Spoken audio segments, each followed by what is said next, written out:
Welcome to our YouTube channel Audio FM 143। Divyansh की बात सुनकर चेरी ने सामने की तरफ देखा जहां पर एक ही लाइन में 2-3 ट्रक दिव्यांश और उसकी तरफ आ रहे थे। उन ट्रक्स को देखकर चेरी की आंखें हैरत में फैल गई।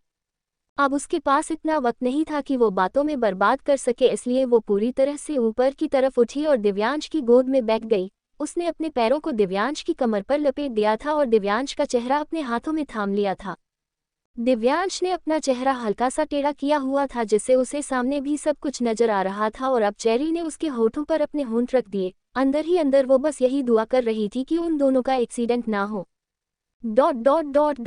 जिस तरह से वो दिव्यांश को किस कर रही थी, दिव्यांश को ही ड्राइव करने में प्रॉब्लम होने वाली थी, लेकिन दिव्यांश मान ही नहीं रहा था तो उसे अब ये सब करना पड़ा। वो दिव्यांश के होठों को हल्का हल्का चूम रही थी, उसके लिप्स को अपने लिप्स में लेते हुए उन्हें सक कर रही थी और दिव्यांश का हाथ अब उसकी पीठ पर और भी ज्यादा कस गया था। चेरी ने कुछ पल बाद उसके होठों से अपने होठों को दूर करना चाहा, लेकिन दिव्यांश ने उसकी पीठ पर अपना हाथ थोड़ा सा और ज्यादा जोर से दबाया तो चेरी बिल्कुल उसके सीने से लग गई। वो एक बार फिर से दिव्यांश को किस करने लगी थी और दिव्यांश भी अब उसे रिस्पांस देने लगा था।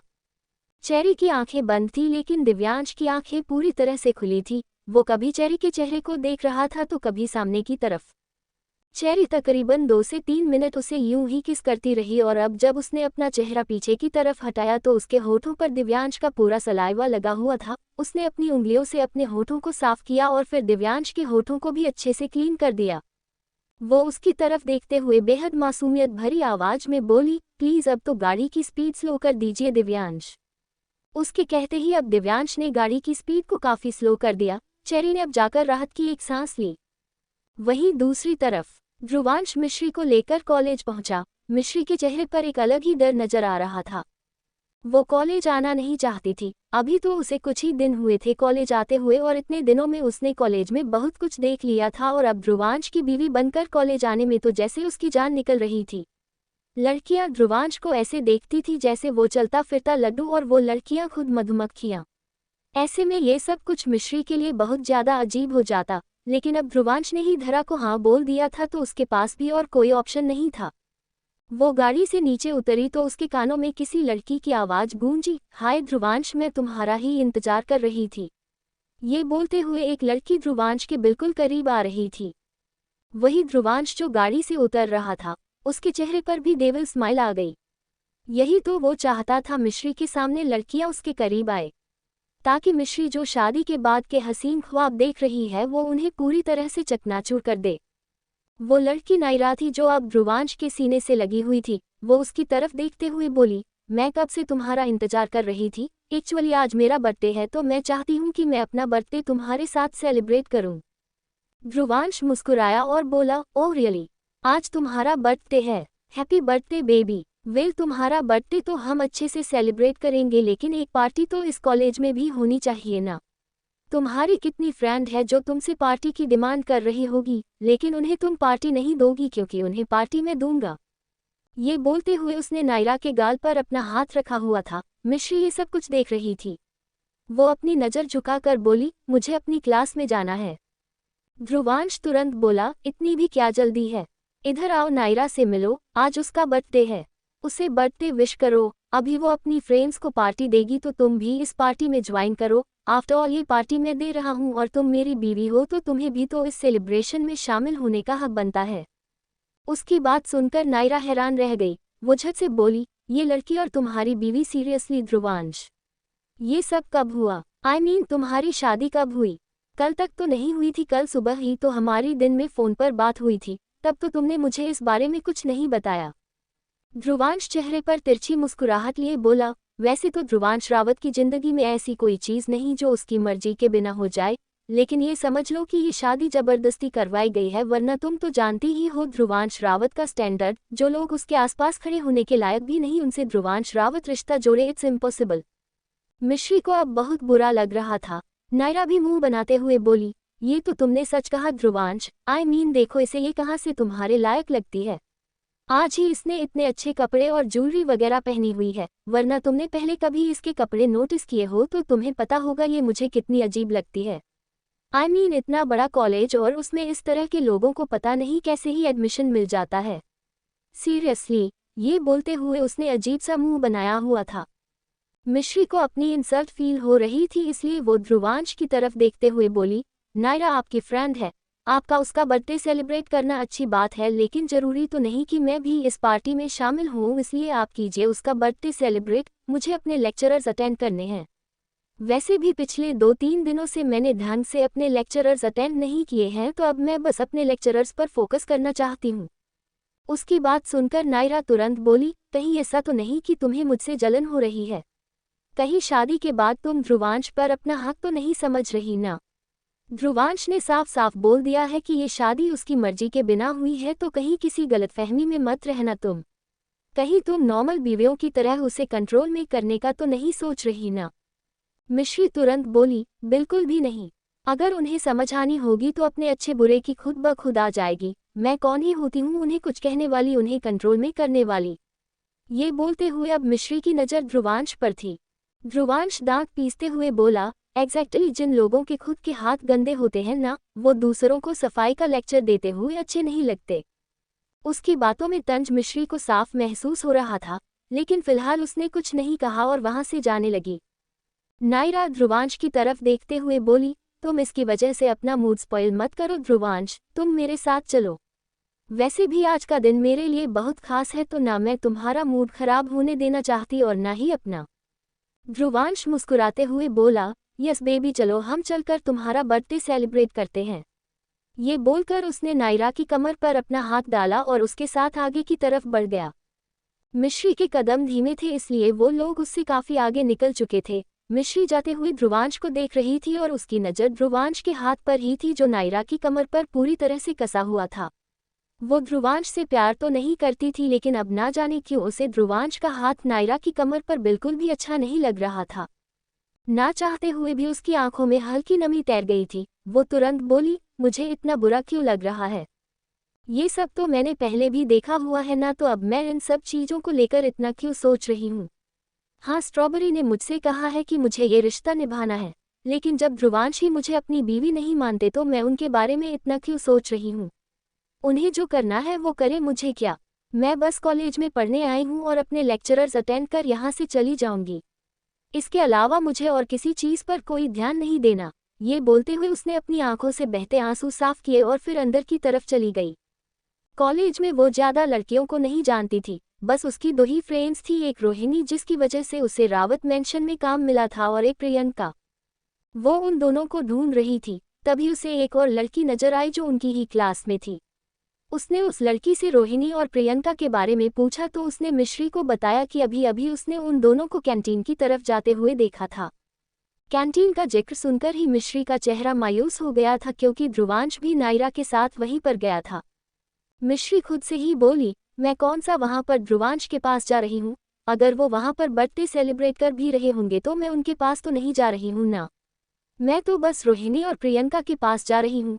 उन दोनों को कैंटीन से लेकर मैं वापस क्लासरूम में आ जाऊंगी। ये बोलकर अब वो कैंटीन की तरफ बढ़ गई। वही ध्रुवांश, जिसे पूरा कन्फर्म था कि मिश्री कैंटीन में आएगी ही आएगी, उसकी नज़रें दरवाजे की तरफ ही थी और जैसे ही उसने मिश्री को अंदर की तरफ आते हुए देखा, उसके चेहरे पर डेविल स्माइल थी। टेबल पर केक रखा हुआ था जिसे नायरा ने अभी अभी कट किया था। अब उसने केक का टुकड़ा उठाया और नायरा के गाल और उसकी गर्दन पर लगने लगा। नायरा एकदम हैरान रह गई। ध्रुवांश मुस्कुराते हुए बोला, you know what, I love cakes और मेरा केक खाने का तरीका तो तुम्हें भी बहुत पसंद आएगा। ये बोलकर वो उसकी गर्दन पर झुका और जहां जहां उसने केक लगाया था वहां वहां उसे केक को लिक करने लगा। उनके आसपास इस वक्त बहुत सारे लड़के लड़कियां खड़े थे और वो सब ध्रुवांश और नायरा के लिए हूटिंग कर रहे थे। ध्रुवांश बहुत सेडिक्टिवली नायरा की गर्दन को लिक किए जा रहा था। वो सब देखकर मिश्री की आंखों में एक बार फिर से नमी तैर गई थी और इस बार उसे और भी ज्यादा बुरा लग रहा था। तभी नायरा की नज़र भी मिश्री पर गई और उसके चेहरे पर डेविल स्माइल आ गई। वो तो हमेशा से ध्रुवांश के करीब रहना चाहती थी कि ध्रुवांश उसे अपनी लाइफ में परमानेंट कर ले, लेकिन ध्रुवांश को कोई भी एक लड़की ज़्यादा दिनों के लिए अच्छी नहीं लगती थी, इसलिए वो बार बार अपनी गर्लफ्रेंड चेंज करता रहता था और कुछ लड़कियां तो बिना रिलेशनशिप में आए भी उसके साथ इंटीमेट हो जाती थी, क्योंकि ध्रुवांश उनकी ज़रूरत को पूरा कर देता था और वो लड़कियां ध्रुवांश की ज़रूरत को पूरा कर देती थी।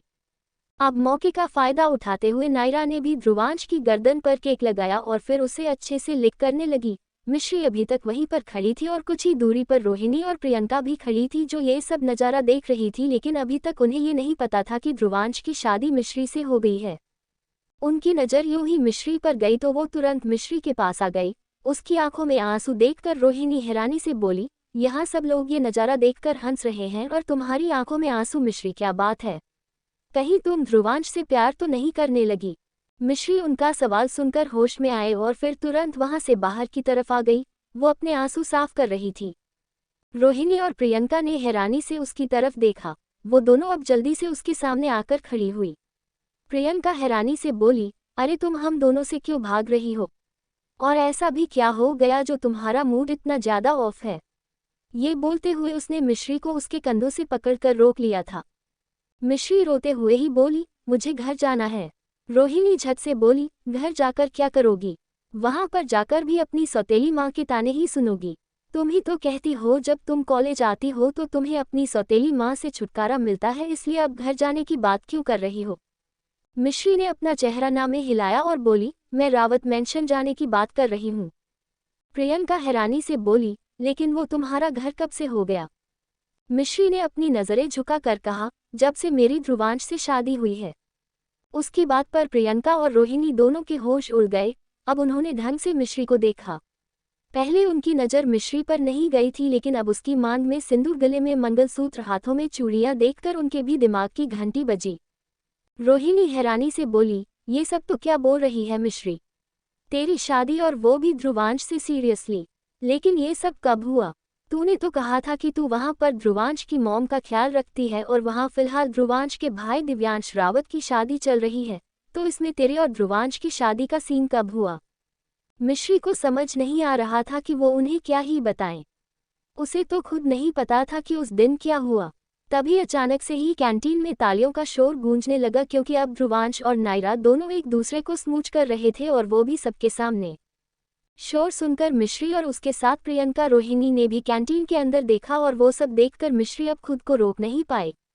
वो रोते हुए ही बाहर की तरफ भाग गई और अगले ही पल सड़क पर आकर एक ऑटो में बैठी और वापस रावत मेंशन के लिए निकल गई। रोहिणी और प्रियंका ने उसे रोकने की कोशिश की, लेकिन मिश्री रुकी ही नहीं। वहीं दूसरी तरफ रावी कॉलेज में आए, उसकी नज़रें इधर उधर घूम रही थी। वो अभिमन्यु को ढूंढ रही थी, लेकिन फिलहाल उसे अभिमन्यु कहीं भी नजर नहीं आ रहा था। रावी कॉलेज में आए, उसकी नज़रें इधर उधर घूम रही थी। वो अभिमन्यु को ढूंढ रही थी, लेकिन फिलहाल उसे अभिमन्यु कहीं भी नजर नहीं आ रहा था। वो मुंह बनाते हुए बोली, आज ये मिस्टर देवल खुराना कहाँ गए? अभी वो खुद से बोल ही रही थी कि एक लड़की वहां पर आए और बोली, तुम्हें प्रोफेसर अभिमन्यु लाइब्रेरी में बुला रहे हैं।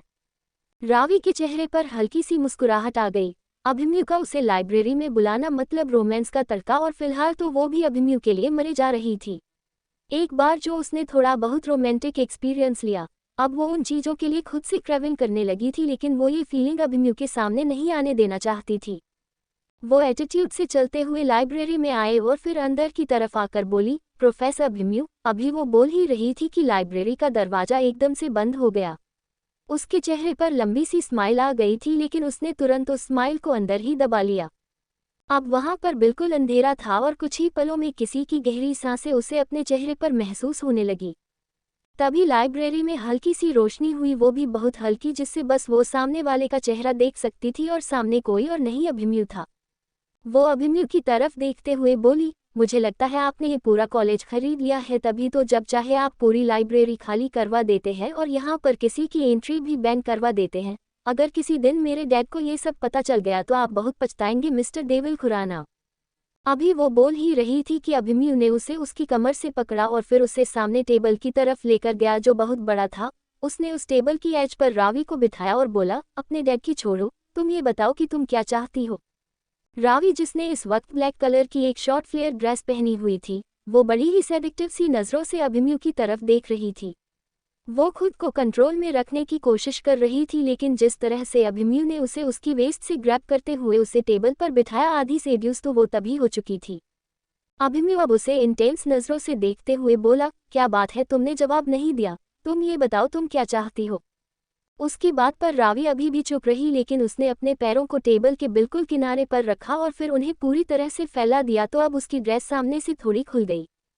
अभिमन्यु ने हल्की सी अपनी जीभ को बाहर की तरफ निकाला और अपने होठों पर गोल घुमाया। अगले ही पल उसने रावी के बिल्कुल करीब होकर कहा, रियली यू वांट दिस?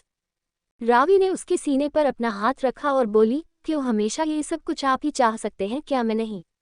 ये बोलकर अब उसने अभिमन्यु के सीने पर रखा हुआ अपना हाथ थोड़ा जोर से प्रेस किया तो अभिमन्यु पीछे की तरफ होने लगा और अब रावी ने अपना हाथ अभिमन्यु के कंधे पर सरका दिया और उसे नीचे की तरफ झुकाने लगी। अभिमन्यु की डेविल इंटेंस नजरें अभी भी रावी पर थी। वो भी धीरे धीरे नीचे की तरफ झुक रहा था, लेकिन फिर अचानक ही उसने रावी की बैक पर अपना हाथ रखा और उसे टेबल से हटाते हुए सीधा खुद से सटा लिया। रावी के पैर उसकी कमर से लिपट गए थे। वो हैरानी से अभिमन्यु की तरफ देख रही थी। अभिमन्यु उस पर झुका और बोला, काफी डेस्परेट लग रही हो। रावी की आंखें अब बड़ी हो गई। अब जाकर उसे रियलाइज हुआ कि जो हरकत उसने की है वो सच में काफी ज्यादा डेस्परेट लग रही होगी। अभिमन्यु इंटेंस स्माइल के साथ बोला, I wanna eat you out but calm down baby, not here because. आज सिर्फ वो नहीं होगा जो तुम सोच रही हो, आज इसके अलावा भी बहुत कुछ होगा। सो आफ्टर कॉलेज तुम मेरे साथ चल रही हो? रावी तुरंत बोली, लेकिन अगर मैं घर के लिए लेट हुई तो मॉम चिल्लाएंगी। अभिमन्यु ने उसकी गर्दन पर अपनी उंगलियां चलानी शुरू की और सैडिक्टिव वॉइस में बोला, अब तुम इतनी भी छोटी बच्ची नहीं कि ये सिचुएशन हैंडल ना कर पाओ। यू नो वेरी वेल तुम्हें अपनी मॉम से क्या कहना है। ये बोलकर अब उसने वापस रावी को टेबल पर बिठाया और फिर अपना हाथ हल्का सा उसकी लोअर बॉडी पर रखा। उसके बदन को अपने 2 उंगलियों से सहलाकर वो वहां से चला गया और रावी बस गहरी गहरी सांस लेती रह गई। अभिमन्यु ने बेशक से कुछ ज्यादा नहीं किया, लेकिन जितना किया उतना ही उसके तन बदन में आग लगाने के लिए काफी था। वो एक ठंडी आह भरते हुए बोली, आप सच में डेविल हो मिस्टर डेविल खुराना, ऑफ यू आर सो हॉट। ये बोलते हुए उसके चेहरे पर सैडिक्टिव एक्सप्रेशंस थे। वहीं दूसरी तरफ दिव्यांश चेरी को लेकर एक होटल में पहुंचा। वो उसे लेकर सीधा डाइनिंग एरिया में आया। चेरी हैरानी से उसकी तरफ देख रही थी। दिव्यांश ने वेटर को ब्रेकफास्ट के लिए ऑर्डर दिया। चेरी उसकी तरफ देखते हुए बोली, यहाँ आने की क्या जरूरत थी? हम घर पर भी तो ब्रेकफास्ट कर सकते थे ना दिव्यांश? दिव्यांश थोड़े गुस्से भरे लहजे में बोला, शायद तुम्हारा मन तुम्हारी स्ट्रॉबेरी और तुम्हारे डैड के साथ ब्रेकफास्ट करने का कर रहा होगा। इट्स ओके डैड, अगर ऐसा है तो तुम उनके साथ ब्रेकफास्ट कर सकती हो, लेकिन मेरा वहाँ पर ब्रेकफास्ट करने का कोई मन नहीं है। अगर तुम कहो तो मैं पहले तुम्हें घर पर ड्रॉप करवा दूँ।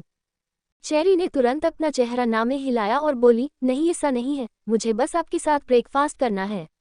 उन लोगों से तो मैंने अपने सारे रिश्ते तोड़ दिए हैं दिव्यांश, आपके सामने ही तो मैंने उन्हें।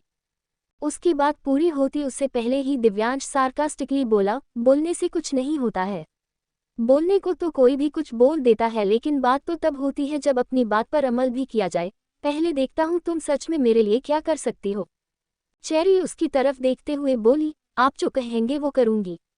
बस आप नाराज मत होइए दिव्यांश, मैं आपकी नाराजगी नहीं देखना चाहती। दिव्यांश ने कुछ नहीं कहा, बस अपनी इंटेंस नजरों से चेरी को देखता रहा और फिर वेटर ने उन दोनों के लिए ब्रेकफास्ट सर्व करना शुरू किया।